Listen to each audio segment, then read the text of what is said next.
അസ്സലാമു അലൈക്കും വറഹ്മത്തുള്ളാഹ്. ബിസ്മില്ലാഹ് വൽഹംദുലില്ലാഹ് വസ്സലാത്തു വസ്സലാമു അലാ റസൂലില്ലാഹ് വഅലാ ആലിഹി വസഹ്ബിഹി അജ്മഈൻ. റബ്ബനാ സിദ്നാ ഇൽമൻ നാഫിഅൻ വതഖബ്ബൽ മിന്നാ വർസുഖ്നൽ ഇഖ്ലാസ ഫീ കുല്ലി അഅമാലിനാ യാ റബ്ബൽ ആലമീൻ. അവസാനമായി നാം സൂറത്തു സജ്ദയുടെ 20-ാമത്തെ ആയത്തിൻ്റെ തഫ്സീറാണ് പറഞ്ഞ് അവസാനിപ്പിച്ചത്. ഇനി നമുക്കുള്ളത് 21-ാമത്തെ ആയത്തിൻ്റെ തഫ്സീറാണ്. അവസാന ആയാത്തുകളിൽ നമ്മൾ പറഞ്ഞിരുന്നു, അവിശ്വാസികളും വിശ്വാസികളും ഇഹലോകത്ത് അവരുടെ പ്രവർത്തനം കൊണ്ടും വിശ്വാസം കൊണ്ടും വ്യത്യസ്തരായ പോലെ തന്നെ നാളെ പരലോകത്തും പ്രതിഫലത്തിലും ഇരു കൂട്ടരും വ്യത്യസ്തരാണ്. സത്യവിശ്വാസികളെ സംബന്ധിച്ചിടത്തോളം ഏറെ ആനന്ദവും ഏറെ അനുഗ്രഹപൂർണവുമായ സ്വർഗം ലഭിക്കുമ്പോൾ അത്ര തന്നെ മോശത്തരവും കടുപ്പവും പ്രയാസവും ദുരിതങ്ങൾ നിറഞ്ഞതായ നരകമാണ് അവിശ്വാസികൾക്ക് ലഭിക്കുക. ശേഷം അല്ലാഹു സുബ്ഹാനഹു വ തആല പറയുകയാണ് 21-ാമത്തെ ആയത്ത്, അഊദു ബില്ലാഹി മിനശ് ശൈത്വാനിർ റജീം ബിസ്മില്ലാഹിർ റഹ്മാനിർ റഹീം വലനുദീഖന്നഹും മിനൽ അദാബിൽ അദ്നാ ദൂനൽ അദാബിൽ അക്ബരി ലഅല്ലഹും യർജിഊൻ. ആയത്തിൻ്റെ മൊത്തം അർത്ഥം, ഏറ്റവും വലുതായ ശിക്ഷയ്ക്ക് പുറമെ അവർക്ക് നാം താണ ശിക്ഷയിൽ നിന്നും ആസ്വദിപ്പിക്കുക തന്നെ ചെയ്യുന്നതാണ്. അവർ മടങ്ങിയേക്കാമല്ലോ. അഥവാ അല്ലാഹു സുബ്ഹാനഹു വ തആല ഈ ആയത്തിലൂടെ പറയുന്നത് വലിയ ശിക്ഷയ്ക്ക് മുമ്പേ അവിശ്വാസികൾക്കൊരു ചെറിയ ശിക്ഷയുണ്ടാകുമെന്നാണ്. ആയത്തിൻ്റെ ഒറ്റവാക്കർത്ഥം വലനുദീഖന്നഹും, അവർക്ക് നാം ആസ്വദിപ്പിക്കുക തന്നെ ചെയ്യും, മിനൽ അദാബ് ശിക്ഷയിൽ നിന്ന്, അൽ അദിന താഴ്ന്നതായ അല്ലെങ്കിൽ അടുത്തതായ, ദൂനൽ അദാബിൽ അക്ബരി വലിയ ശിക്ഷയ്ക്ക് പുറമെ, ലഅല്ലഹും യർജിഊൻ അവർ മടങ്ങിയേക്കാമല്ലോ എന്ന്. ഇത് ഉമാനി മൗലവി റഹിമഹുല്ലാഹി ഈ ആയത്ത് വിശദീകരിക്കുന്നത്, അവിശ്വാസികളെ സംബന്ധിച്ചിടത്തോളം അവർക്ക് ഇഹലോകത്ത് വെച്ച് തന്നെ ചില പരീക്ഷണങ്ങളും ചില പ്രയാസങ്ങളും ദുരിതങ്ങളും ഒക്കെ ഉണ്ടാകുമെന്നാണ്. രോഗവും ക്ഷാമവും യുദ്ധവും പോലുള്ള മനക്ലേശങ്ങളും കഷ്ടപ്പാടുകളും ഒക്കെ അവർക്കുണ്ടാകും. അപ്പോൾ അതിൽ നിന്നൊക്കെ ഒരു വേള ചിന്തിച്ച് മടങ്ങിയേക്കാമല്ലോ എന്ന നിലയ്ക്കാണ് അല്ലാഹു സുബ്ഹാനഹു വ തആല ആ രൂപത്തിൽ ചെറിയ പരീക്ഷണങ്ങൾ അവർക്ക് കൊടുക്കുന്നത് എന്നാണ്. ഈ ഖുർആൻ അവതരിച്ച വേളയിൽ അവിടെ പ്രത്യക്ഷ ശത്രുക്കളായിരുന്ന ഖുറൈശികൾ, അവർക്കത് അവരെ സംബന്ധിച്ചിടത്തോളം ഒരുപാട് യുദ്ധങ്ങൾ നേരിടേണ്ടി വന്നിട്ടുണ്ട്. അതിന് പുറമെ 7 വർഷത്തോളം അവർക്ക് ക്ഷാമം പിടിപെട്ടു എന്നാണ്. അപ്പോൾ ആ രൂപത്തിലൊക്കെ ഒരു പരീക്ഷണം നൽകുന്നത് അവരെ സംബന്ധിച്ചിടത്തോളം ഒരു വേള ചിന്തിച്ച് മടങ്ങാൻ വേണ്ടിയിട്ടെന്നാണ് ആണ്. എന്നാൽ ഉമാനി മൗലവി റഹിമഹുല്ലാഹി അല്ലാത്ത മറ്റു മുഫസ്സിറുകൾ നമ്മൾ നോക്കിയാൽ ചിലരൊക്കെ അൽ അദാബുൽ അദ്ന ചെറിയ ശിക്ഷ എന്നതിന് ഖബർ ശിക്ഷ ആണ് അവിടുത്തെ ഉദ്ദേശം എന്ന് വ്യാഖ്യാനിച്ചത് നമുക്ക് കാണാൻ കഴിയും. അപ്പോൾ ഖബർ ശിക്ഷ എന്ന വ്യാഖ്യാന പ്രകാരം അവസാനം ലഅല്ലഹും യർജിഊൻ അവർ മടങ്ങിയേക്കാമല്ലോ എന്നതിൻ്റെ അർത്ഥം അല്ലെങ്കിൽ ഉദ്ദേശം അവർ മടങ്ങിയേക്കാമല്ലോ എന്ന് ഉദ്ദേശിച്ചാൽ മടക്കം ഉദ്ദേശിക്കാൻ വേണ്ടി എന്നാണ് അവർ വ്യാഖ്യാനിച്ചത്. അവർ മടങ്ങാൻ വേണ്ടി എന്ന് വെച്ചാൽ മടക്കം ഉദ്ദേശിക്കാൻ വേണ്ടി എന്നാണ്. ഖബറിൽ വെച്ച് അവർക്ക് ചെറിയ ശിക്ഷ, ഖബറിൽ ചെറിയ ശിക്ഷ അനുഭവിക്കുമ്പോൾ അതിൽ തന്നെ അവർക്ക് സഹിക്കാൻ വയ്യാതെ അവർ ഒന്ന് ദുനിയാവിലേക്ക് മടക്കപ്പെട്ടിരുന്നുവെങ്കിൽ എന്ന് ആഗ്രഹിച്ചു പോകുമായിരുന്നു. പക്ഷെ മടക്കം ഒരിക്കലും ഉണ്ടാവില്ലല്ലോ. അപ്പോൾ അവരവിടെ നിന്ന് ആ ആഗ്രഹം അവർക്കുണ്ടായി, അതും അവർക്കൊരു വ്യസനവും വിഷമവും വർദ്ധിപ്പിക്കാൻ കാരണമാകുന്ന ഒരു ശിക്ഷയാണ്.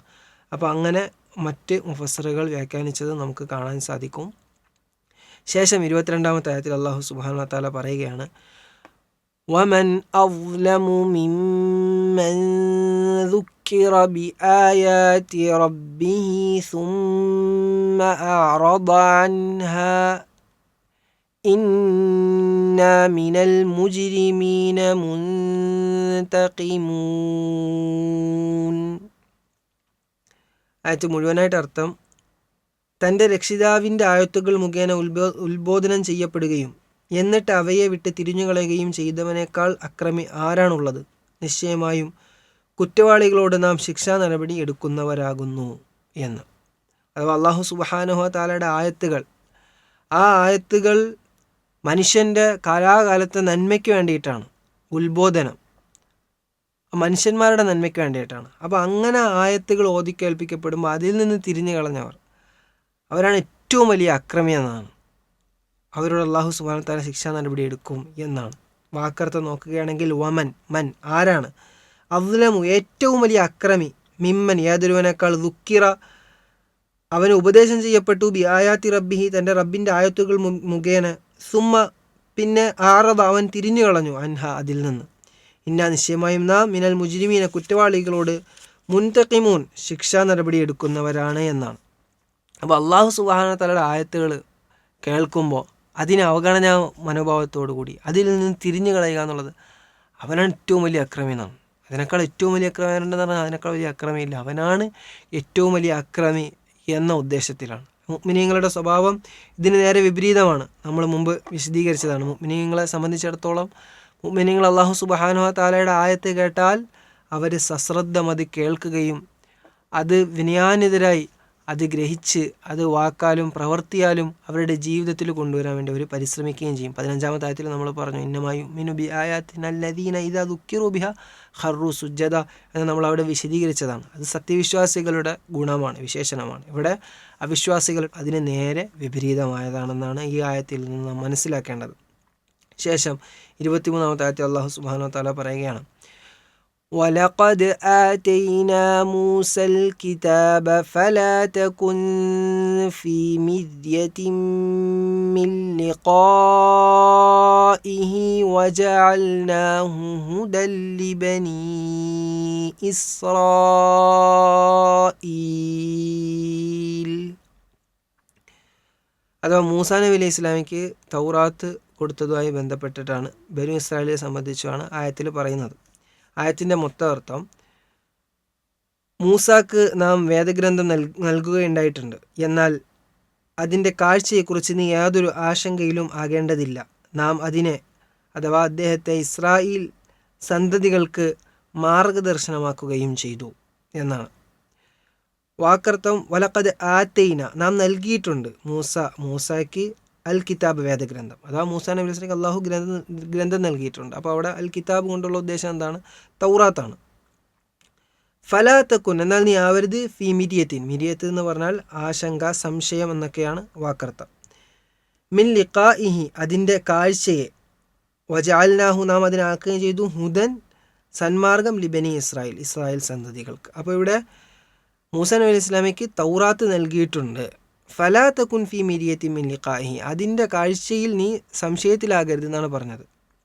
ഇവിടെ പിന്നെ അറബ് മുശ്രിക്കുകളെ സംബന്ധിച്ചിടത്തോളം അവർ ജൂതന്മാർ വഴി മൂസാ നബി അലൈഹി സ്വലാമയും അതുപോലെ തന്നെ തൗറാത്തും ഒക്കെ അവർക്ക് കേട്ട് പരിചയമുണ്ട്. അവർക്ക് അങ്ങനെ ആ ഒരു ബന്ധം അതുണ്ട്, അതിന് ആവശ്യമായിട്ട് ബന്ധപ്പെട്ട്. അല്ലാഹു സുബ്ഹാനഹു വ തആല ഇവിടെ മൂസാ നബി അലൈഹി സ്വലാമയുടെയും ബനു ഇസ്രായേലിൻ്റെയും സംഭവം വിവരിക്കുന്നത്. അപ്പോൾ ഇവിടെ നബി സല്ലല്ലാഹു അലൈഹി വസല്ലമയോട് പറയുകയാണ്, മൂസാ നബി ഗ്രന്ഥം നൽകിയിട്ടുണ്ട്. ഫലാ തകുൻ ഫീ മിരിയത്തിൻ മിൻ ലിഖാഇഹി അതിൻ്റെ കാഴ്ചയിൽ നീ സംശയത്തിലാവരുതെന്ന് പറഞ്ഞാൽ, മിൻ ലിഖാഇഹി ആ ഹി എന്ന ദമീർ മടങ്ങുന്നത് അമാനി മൗലവി റഹിമഹുല്ലാഹ് വിശദീകരിക്കുന്നുണ്ട്. അത് മൂസാ നബി അലൈഹി ഇസ്ലാമിലേക്കാണ് ദമീർ മടങ്ങുന്നത് എന്ന് വ്യാഖ്യാനിച്ചവരുണ്ട്. അല്ല കിതാബിലേക്കാണ്, മൂസൽ കിതാബ എന്ന് പറഞ്ഞല്ലോ, ആ കിതാബിലേക്കാണ് ദമീർ മടങ്ങുന്നത് എന്ന് പറഞ്ഞവരും ഉണ്ട്. രണ്ട് രൂപത്തിലാണെങ്കിലും അതിൻ്റെ വ്യാഖ്യാനവും അമാനി റഹിമഹുല്ലാഹ് ഇവിടെ കൊടുക്കുന്നുണ്ട്. മൂസാ നബി അലൈഹി ഇസ്ലാമിലേക്കാണെങ്കിൽ മൂസാ നബി അലൈഹി ഇസ്ലാമയ്ക്ക് ഈ ഗ്രന്ഥം നൽകിയിട്ടുണ്ട്. ആ ഗ്രന്ഥം നൽകിയത് മുഖേന മൂസാ നബി അലൈഹി ഇസ്ലാം കുറേ പ്രയാസങ്ങളും ദുരിതങ്ങളും മർദ്ദനങ്ങളും ഒക്കെ അനുഭവിക്കേണ്ടി വന്നിട്ടുണ്ട്. അപ്പോൾ അതിൽ നീ സംശയിക്കേണ്ടതില്ല. അതുപോലുള്ള മർദ്ദനങ്ങളും ഉപദ്രവങ്ങളൊക്കെ നിനക്കും ഒരു വേള അനുഭവിക്കേണ്ടി വന്നേക്കാം. അപ്പോൾ മൂസാ നബി അലൈഹി ഇസ്ലാം ആ കണ്ടതായ ആ അനുഭവങ്ങൾ, പ്രയാസങ്ങളുടെ വിഷയത്തിൽ നീ സംശയിക്കേണ്ടതില്ല എന്ന ഒരു വ്യാഖ്യാനമാണ്. ദമീർ മൂസാ നബി അലൈഹി ഇസ്ലാമിലേക്ക് മടങ്ങുകയാണെങ്കിൽ, അതല്ല കിതാബിലേക്കാണ് മടങ്ങുകയാണെങ്കിൽ മൂസാ നബി അലൈഹി ഇസ്ലാമിക്ക് കിതാബ് നൽകിയിട്ടുണ്ട്. അപ്പോൾ താങ്കൾക്കും അതുപോലുള്ള ഒരു കിതാബ് നൽകും. പരിപൂർണതയുള്ള നിയമസംഹിതയെ ഖിയാമത്ത് നാളെ നിലനിൽക്കുന്ന ഒരു കിതാബ് പൂർണ്ണമായി താങ്കൾക്കും ഇറക്കിത്തരും എന്ന രൂപത്തിലാവും കിതാബിലേക്കാണ് ദമീർ മടങ്ങുകയാണെങ്കിലുള്ള വ്യാഖ്യാനം. പിന്നെ അതല്ലാതെ മറ്റു മുഫസ്സിറുകൾ പിന്നെ മൂസാ നബി അലൈഹി ഇസ്ലാമിയെ നാളെ പരലോകത്ത് ഖിയാമത്ത് നാളിൽ താങ്കൾ കണ്ടുമുട്ടും. ആ വിഷയത്തിൽ താങ്കൾ ഡൗട്ടിലാകേണ്ടതില്ല എന്ന രൂപത്തിലും മറ്റു മുഫസ്സിറുകൾ വ്യാഖ്യാനിച്ചത് നമുക്ക് കാണാൻ പറ്റും.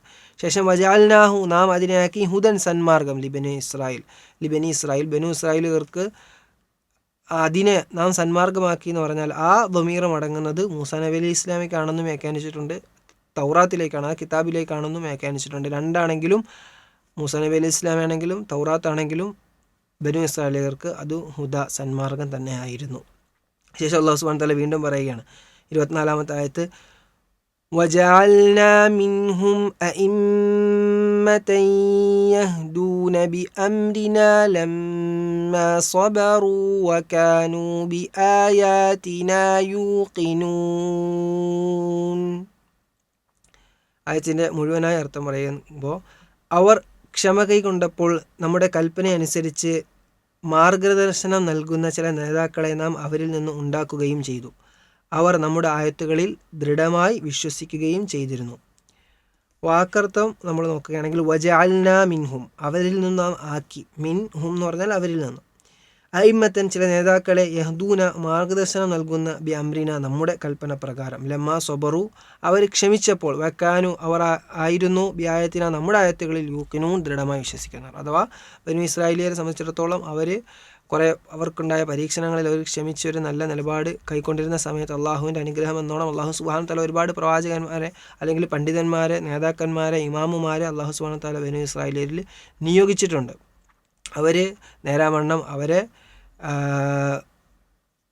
അള്ളാഹു സുബ്ഹാനഹു തആലയുടെ കൽപ്പന പ്രകാരം നേരാവണ്ണം ബനു ഇസ്രായേലിയരെ സന്മാർഗത്തിലേക്ക് നയിച്ചിട്ടുണ്ട്. ആ ഇമാമിയങ്ങളൊക്കെ നേരാവണ്ണം യഖീനുള്ളവരായിരുന്നു, ദൃഢവിശ്വാസമുള്ളവരായിരുന്നു എന്നൊക്കെയാണ് ആയത്തിൻ്റെ വിശദീകരണം. ഒമാനി മൗലവി റഹിമഹുല്ലാഹ് ഇതിൻ്റെ വിശദീകരണത്തിൽ പറയുന്നുണ്ട്, ബനു ഇസ്രായേലിയർ പിൽക്കാലത്ത് പിന്നെ ബനു ഇസ്രായേലിയർ അവർക്ക് ലഭിച്ച വേദഗ്രന്ഥം അത് യഥാവിധം അവർ സൂക്ഷിച്ച് കൈക്കൊണ്ട് പോന്നില്ല, അതിൽ കൈകടത്തലുകളുണ്ടായി.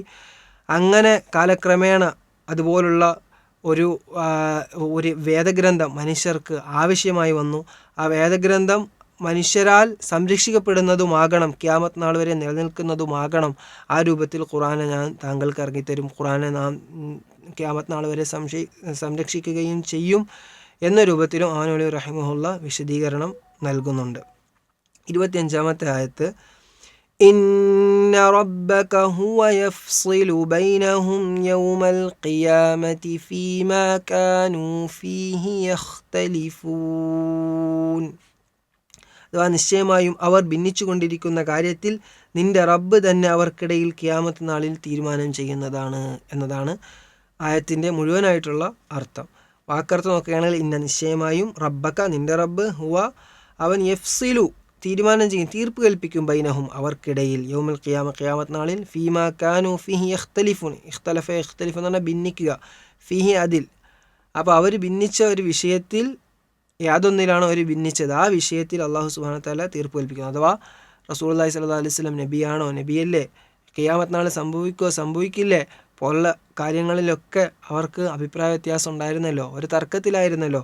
അതിനൊക്കെ തീർപ്പ് കൽപ്പിക്കും. ഖിയാമത്ത് നാളാവുമ്പോൾ ഇതിലൊക്കെ ഒരു തീരുമാനമാകും എന്ന നിലക്കാണ് അള്ളാഹു സുബ്ഹാനഹു വ തആല ആയത്തിലൂടെ പറയുന്നത്. റഹ്മാനായ റബ്ബ് ഇഷ്ടപ്പെടും പ്രകാരം ഖുർആൻ പഠിക്കാനും ജീവിതത്തിൽ പകർത്താനുള്ള തൗഫീഖ് അള്ളാഹു നമുക്ക് ഓരോരുത്തർക്കുമേകി അനുഗ്രഹിക്കുമാറാകട്ടെ. അസ്സലാമു അലൈക്കും വറഹ്മത്തുള്ളാഹി വബറകാതുഹു.